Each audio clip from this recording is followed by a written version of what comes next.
Hello, good morning. How are you? I hope you are all well. I request all of you to stay at home, stay safe until May 3rd during this COVID 19 lockdown period. So, today I am going to discuss about an immunological lesson regarding the structure of antigens and antibodies. So, this topic is totally related to nowadays recent scenarios where we are all facing a pandemic attack of coronavirus, which is nothing but it also considered as an antigen. And against that antigen, our antibody reacts. And what are these antigens and antibodies? Every man, every single people in the world are discussing about the immune system, how it is responding to the newly generated antigens day by day. So total world is in a panic situation. So we have to know about the structure of antigen and antibody. And besides, it also related to the examination point of view, and for all the competitive exams the structure of antigen and antibody is very important. And both for PG, postgraduate and undergraduate students who opted for zoology, botany, biotechnology and microbiology. So now today I'm going to talk about the antigen and the structure of antibody. So then comes the question, what is an antigen? So people will think that whatever that enters, the foreign substances that are entering into the body are called as antigens. But it is wrong. It is totally mistaken, because antigen is a substance or a particle that enters into your body or into any human being or into any organism, and that can able to induce or that can able to stimulate your immune system to produce the antibodies. Then only it is called as an antigen. So whatever the organisms or whatever the foreign particles that are entering into the body are not all antigens. So antigen can able to produce the antibodies in your body, then only you will call it as antigen. So this is the definition of antigen. And when we talk about the nature, what is an antigen? We told this can induce the antibodies. But what is the nature? Maybe mostly the antigens are proteins, but sometimes the antigens may be a virus, may be a microorganism, may be a protozoan, maybe other pathogens, or sometimes it is the pollen grains and sometimes it is the food particles. So when we talk about the nature of all these organisms and their cell bodies and everything, the polysaccharides, the lipoproteins, the lipids as well as the nucleic acids will also act as antigen, basing upon the origin of the antigen. So antigens nature is mostly proteins, but sometimes the polysaccharides, the lipoproteins, the lipocarbohydrates as well as liposaccharides as well as the nucleic acids act as antigens to the human beings or to the any mammalian organisms. So these antigens are divided into two types, because antigens are not all the foreign particles. Sometimes our body itself can able to produce the antigen. So depending upon the way of entry and depending upon the nature of the antigen, they are classified into two types, that is exogenous antigens and endogenous antigens. The exogenous antigens, the name itself indicates the meaning. Exo means outside, endo means inside. So the outside organisms, when are entering into your body, outside particles or outside antigens enter into your body, then these are called as the exogenous. And sometimes our body can able to produce some of the antigens which are related to the autoimmune diseases. Such type of antigens are called as the endogenous antigens. So this is the classification of the antigens, exogenous and endogenous. And when we talk about the types of antigens, naturally the antigen is a complete antigen which can able to induce the production of antibodies from the B cells. But now sometimes there are some other antigens which are also called as incomplete antigen. Incomplete antigen means they cannot able to induce or stimulate the production of antibodies when they enter into the body. But when they combined or they can bind with a carrier molecule, obviously it is a protein. When they combine with a protein carrier molecule, the antigen, then it can able to produce the antibodies, or it can able to stimulate the immune system to produce the antibodies. So such type of antigens you call it as haptens. So this is regarding the antigens, and you know how the antigen now binds with the antibody. Now the question arises how it is binding to the antibody. The surface of the antigen is having some binding sites, and those binding sites are called as antigenic determinant sites, and these are also known as epitopes. And these epitopes we can able to bind with the antibody, and the binding portion of antibody is called as paratope, and the epitope is the binding part of the antigen. So antigen will bind with the antibody through the epitope to the paratope. So I would like to show you a diagram with the courtesy of the Google, where you can able to see this is a diagrammatic representation of the antigen, where the spike-like structures that are surrounding the circle are called as the epitopes, to which the Y-shaped antibodies are binding. So there is another diagram also, where you can able to see there, this is the bacterial cell, where you have lot of epitopes where the specific antibody coming and binding. So here the specificity is very important, because the whatever the sequence or the proteinaceous structure that is present in the epitope should be specific on the antibody, then only they can able to bind. Then only, if they match, then only they will bind together. So this is regarding the antigens. Then coming to the structure of antibodies. So antigens, we told they are coming from outside, and you have also developing your own antigens. Leave that. Then the antibody that is coming against and fighting with the antigen to disintegrate the antigen or disrupt the antigen, such type of bodies that are produced in your immune system, or any human beings or in any organism immune system, is called as the antibodies. So antibody is nothing but a protein. Remember, keep it in mind, the antigen may be a protein or may not be a protein, but the antibody is always a protein, and it is a globulin protein, and it is fighting against the antigen in the immune system. The antibodies are also called as immunoglobulins. So these immunoglobulins or antibodies, when we talk about the structure, I told you these are all the proteins, and mostly they are formed by means of the polypeptide chains. You know, protein is composed of the sequences of amino acids binding together to form a big chain called as the polypeptide chain. In the same manner, the antibody is also having polypeptide chains, which are 4 in number, and the shape of an antibody is Y-shaped. And I would like to show you a picture here. See this one. So the Y-shaped antibody, where the purple color illustrations or the purple color diagrammatic representations shows the 2 big chains called as the heavy chains, and lighter one is called as the light chains, white color one. So there are 4 chains and 4 polypeptide chains. You can demarcate or distinguish them or divide them into 2 types. One is the light chains and one is the dark heavy chains. The light chains, depending upon the molecular weight, they are called as the light chains, because the weight is comparatively lesser when compared to the heavy chains.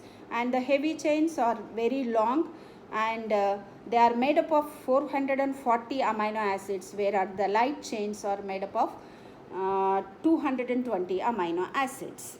So these light chains and heavy chains bounded together to form a Y-shaped structure over here. So see here, this is the Y-shaped structure, and they are binded by means of, when two chains are coming close together and they want to form a structure, naturally they should be bind together by means of the some bonds. Here also there are some bonds. The two light and heavy chains are bounded by means of this fluorescent green color disulfide bond, and that one here also one disulfide bond, and altogether the heavy chains which are present at the base or the stalk of the Y is bounded by means of disulfide bonds. So in such a manner, the total antibody is now is held together to form a Y-shaped structure.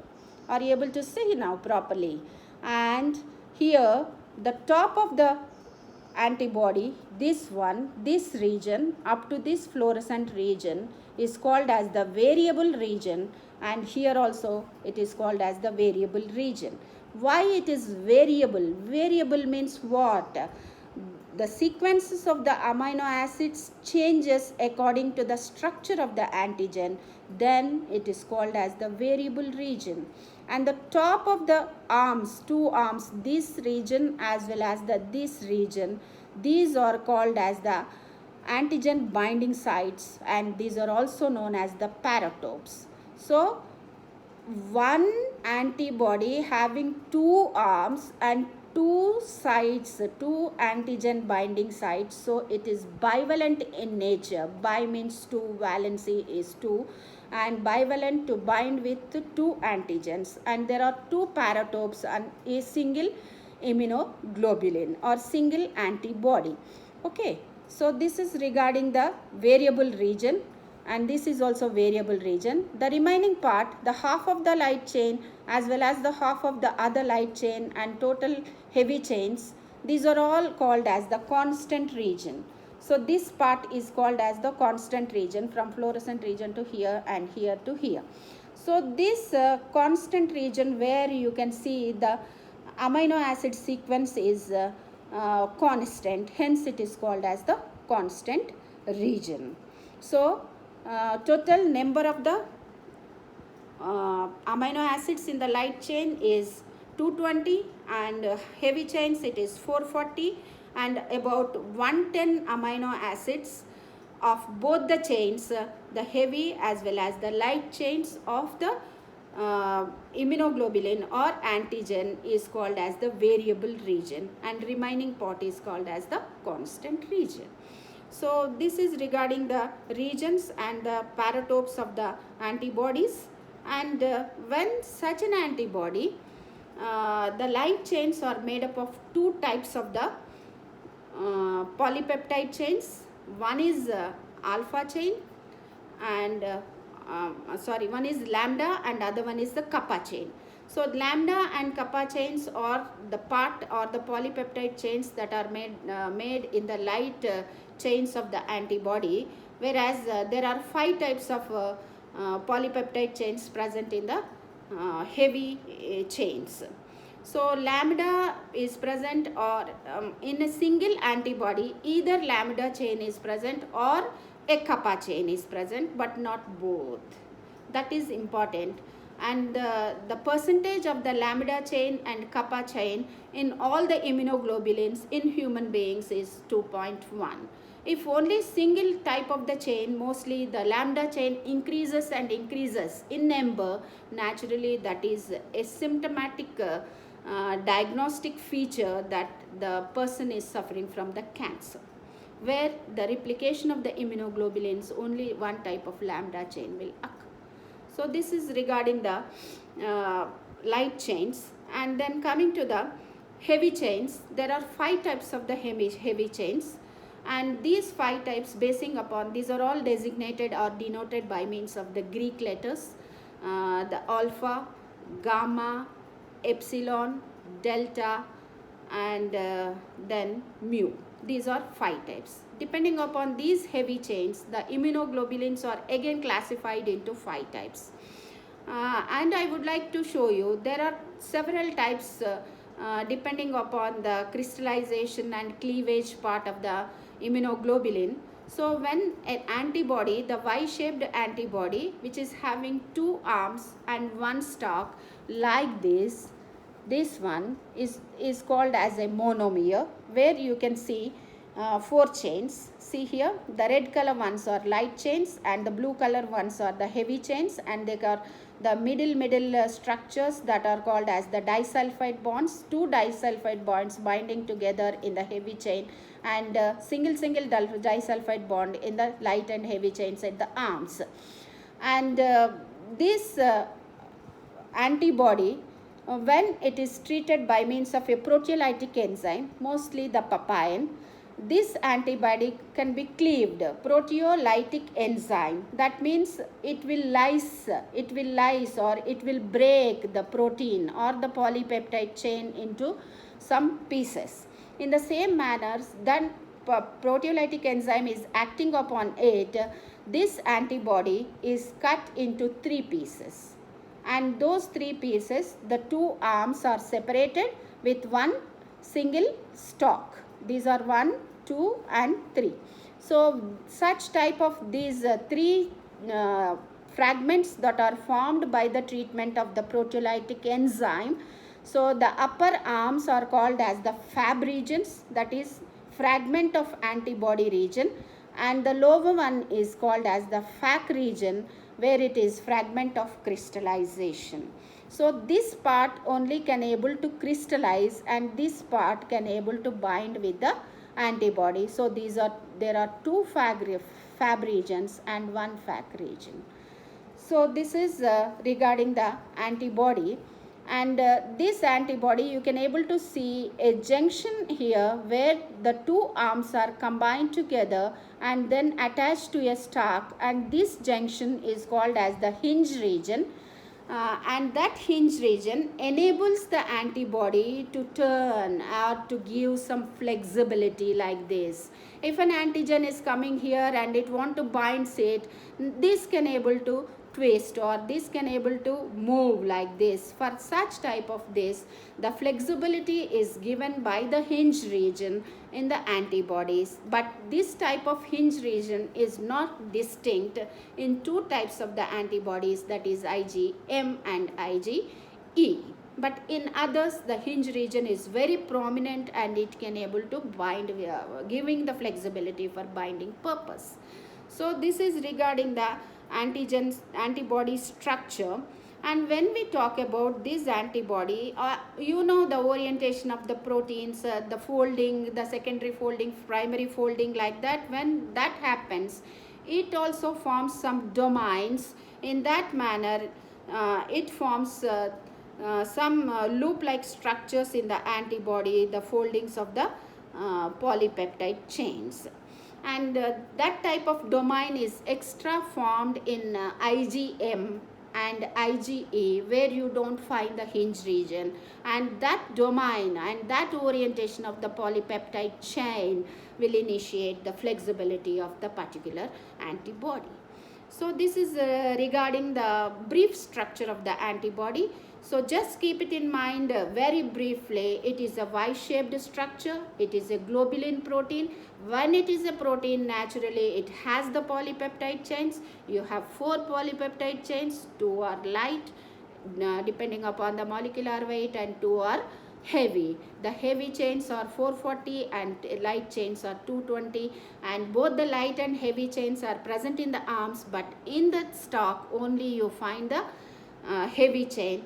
And the part that is present at the proximal region of the these arms of immunoglobulin, which is consisting of both light as well as the heavy chain, and this region is called as the variable region, where the amino acid sequences will change, and the remaining part is called as the constant region, where the sequence of amino acids are constant. So these 2 variable regions will bind with the antigen, and at the top of the variable region you call it as paratope, which can able to bind with the antigen. So this is the simplest structure you can remember. And you know the light chains are made up of 2 types of the polypeptide chains. One is lamina and one is kappa. When coming to the heavy chains, it is made up of 5 types of the chains, and these 5 types of the chains, depending upon that, the antibodies are again classified into 5 types. So whatever the structure we studied now is having only 2 arms, 1 stalk, and that simplest structure you call it as monomer, and this monomer is seen in IgG, that is Ig. G means I told you the designation is given depending upon the Greek letters, that is alpha, beta, gamma, like that. So the IgG is the gamma heavy chain is present, you call it as IgG. When mu heavy chain is present, you call it as IgM, and when alpha is present, you call it as IgA, and when delta it is present as IgD, and when epsilon is present it is IgE. So the total number of 5 types of immunoglobulins. You have just look into these types of the immunoglobulins. So these are the different types of the immunoglobulins depending upon the heavy chains. So this is the first one is IgG. So IgG and IgE and IgD, all the 3 are monomers. So IgG is a monomer, IgD is a monomer, and IgE is also a monomer. But there are 2 more antibodies. One is this IgA and this one is IgM. So M, where you can able to see this is a pentamer. 5 antibodies or 5 monomers are present, and IgA there are 2 monomers. So it is a dimeric structure IgA, and IgM is a pentameric structure. So the pentamer is naturally it is like this, and this pentamer and dimers or all the monomers that are present, they are held together by means of a chain called as the J chain. J is nothing but it is a joining chain which can able to hold the 5 monomers in IgM and 2 monomers in IgA. So if you remember when we talk about the when correlate the dual roles in movies, naturally one heroine playing 2 roles, one hero playing 2 roles. In the same manner, here the IgA also plays a dual role where it can appear like a monomer in secretions, and it appears like a dimer when it is lining some mucosal membranes. So these are 5 types of the antibodies. So each one, the prominent one and the most 70 to 80% of the immunoglobulin is IgG, and IgG is very significant enough to fight against the antigens, and it is a maternal antibody that can be transformed from mother to the child through the placenta. It is only one which has the capability to pass on through the placenta to the fetus, developing fetus. That is the reason when the newborn child can able to fight with the environmental pathogens and environmental antigens, as it also already acquired the IgG. So that is the reason we worship mother as the god, because mother is giving the antibodies besides the taking care of everything in your life and rearing you, and then making you to grow up and develop in the future. So remember, the IgG is the main antibody in all the 5 types of the antibody. Then talk about the IgM. IgM is the first formed antibody. That means it is after the baby born at the age of 3rd month, like that, when they start developing the antibodies, the IgM will be formed. And this IgM, as it has 5 monomers, it is a pentameric structure. It can able to bind with 10 antigens. That means it is giving a strongest immunological response towards an antigen. So that is very important, IgM, where you have 5 monomeric structures and 10 antigens at a time can be bonded together. So the the response is normally regarding when you talk about the immunological reactions in agglutinations, precipitations, blood cells, and the blood grouping, everything, the RBC, these are all having this IgM type of antibody. And then coming to the IgE is a monomeric structure, but it has a very significant role in the case of allergies. It reacts with the allergens, the pollen grains, the food materials, everything that is allergic to us. So then it is the important component or important antibody in hypersensitivity reactions. So IgE is responsible for hypersensitivity of the person. Then coming to the IgD, you don't have any significant role of IgD, but it can bind to the B cells. The B cells having the surface on that, there are some antibodies binding to the B cell receptors by means of the Fc region or by means of the stalk of the antibody. So in that way the D cells will bind and then can help with the other type of antigen antibody reactions. But when we talk about the anti-A and this IgA is also having a very significant role, because I told you it is playing a dual role, that it is present in the secretions, it is present in the milk. When mother gives milk to the newborn baby, the colostrum, what you call, and the breastfeeding is the best one, because to boost up the immune system of the newborn child, we advise for colostrum feeding and the breastfeeding. So through the milk, the antibodies that are passed on to the children are IgA.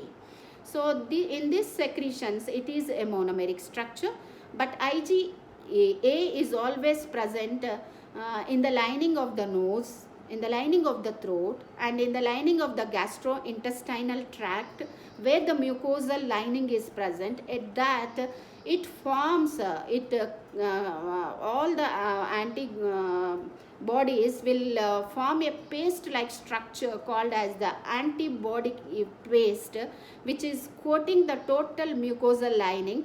And because these are all the areas from where the new pathogens and from where the antigens they pass on into your body, and the first type of defensive mechanism that occurs only in this gastrointestinal tract, as well as the nose and the mouth, as well as the throat. So in this region, it is present in the dimer. So remember, these are all the 5 types of the immunoglobulins, and in these immunoglobulins, the best one is IgG, and the next one is IgM, and then the third one is IgA, and fourth one is hypersensitivity IgE, and the last one is IgD. So in this, now we are all fighting about the corona and this the treatment against the corona, and we doesn't know what are the medications that we occur, and by trial and error method we are giving, and now the researchers are leaning towards the antibody therapy, where when antigen enters, naturally your immune system will be responsive, and then due to that antibodies are produced, and those antibodies that are produced by the B cells, by the plasma cells, when they are released into the plasma, if you collect the plasma blood and then separate the plasma with the antibody that is used for the treatment, is called as the antibody therapy. So in this antibody therapy, if you find out that IgG are more in number and IgM is not at all occurring or in a very less quantity, then you can able to distinguish that patient is cured. When it is having much number of IgM, it's still the infection is persisted, and if the patient is cured, then it will increase the number of IgG, and those IgGs can be extracted for treatment of these diseases like that. So this antibodies will naturally plays a very significant role for the protection of the human race or for the protection of any organism, and we know Now I would like to add some spice into it, and that you may have some interest to know about that. The immune system of bat is very, very, very, very strengthy, and it is very powerful when compared to all the organisms, because they live in extreme conditions and where they can able to survive towards all these things. So the researchers are now studying that what happens to what type of immune system is present and how best we can also develop. And to boost up your immune system, naturally we have to do different types of exercises, go for the food habits directly, and these are all the boosters of the immune systems. So be careful, and then remember the structure of antigen, the structure of antibody, and if it comes in the exam, I think you will score good. Thank you very much.